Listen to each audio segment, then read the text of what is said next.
Okay, sa Pagtapit yung mga uuging naaawa vlogger, sa baka tao na to, nagtatago sa abroad. pakinggan nyo bunganga nito. Kasama yung disyadong pala. Boss bastos talaga bunganga, di ba? Bababaeng disyada. He's talking about the wife of ano, sa'yo. MD. Ikaw, ano nagawa mo? Kumain ng pat.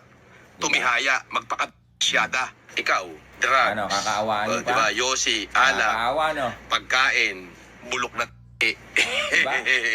Nagtataka kayo kung bakit galit ang pamilya ni Boss MG dito? Tanang ina mo. Asawa mo. Pakinggan nyo. Ina mo. Pinang nanay mo. Kanang ina mo. Mm. Ina mo. Asawa mo. Asawa mo. Kapahan ng nanay mo. Wawakasan kita. Maghihirap ka. Sisiguraduhin ko, mauubos lahat ng meron ka, hindi ka pa makakalaya.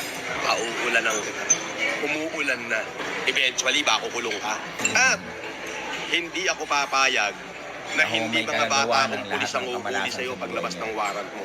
Doon pa lang sa hearing natin pakikiliti na kita ron Magbilang ka na ng araw mo. Enjoyin mo na yung oras mo sa laya. Ikaw naman na ipapasok ko sa hoyo. Saan siya pupunta? Sa tabi ng koneksyon ko. Aba. Kaya nangako na ako na papasok ko sa hoyo yan. Sana maipagtanggol niyo yung amo niyo kapag kinaladkad namin yan sa loob ng bahay niya. With posas. Okay? Sa probinsya namin, mahal ako ng tao.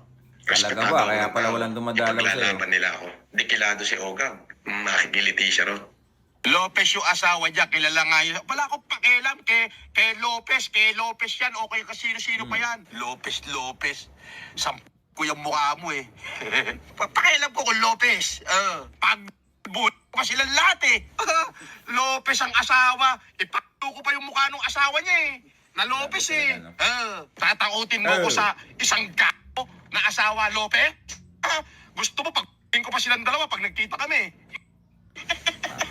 Lopez ka pa dalala, tatakutin mo pa ako. Sa ko pa na sa mukha yan Bastos Ano bumanga, pangalan? Achit pa Lopez? Baka po sila nagtataka bakit Ikaw daw naman galit ang kakasuhan ng family ni Boss Gawin MG nyo sa na! kanya. Yan. At tagal naman, anong kaso? Anong kaso? Yung naglabas ako ng rehistro sa sasakyan nila. Go na! Dali na! Ang tagal naman, gusto mo pagsampalin ko pa yung pamilya ni Ogag Oo, ganyan. Unggoy! Pamilya mo, pagsampalin ko? Kaya kahit ulit-ulitin ko. Mukhang palin yung buong lahi nila. Diba? Sa totoo lang, Ngayon, kung alam nyo talagang na. ituturing kong kaaway, pwede kong ando sa loob ng korte yung buong pamilya na yun. May isang matandang babae kasama yung pamilya. Feeling entitled, businesswoman daw. Mukhang He's talking feeling to strong. the Pero wala, mukhang mother of Ma'am mukhang Joanna. din yung pamilya. Walang kwenta. Pag Ganon. tukan ko isa sa kanila, takbuhan lahat yun kahit saan ko tingnan yung buong lahi niya, patukin. Pag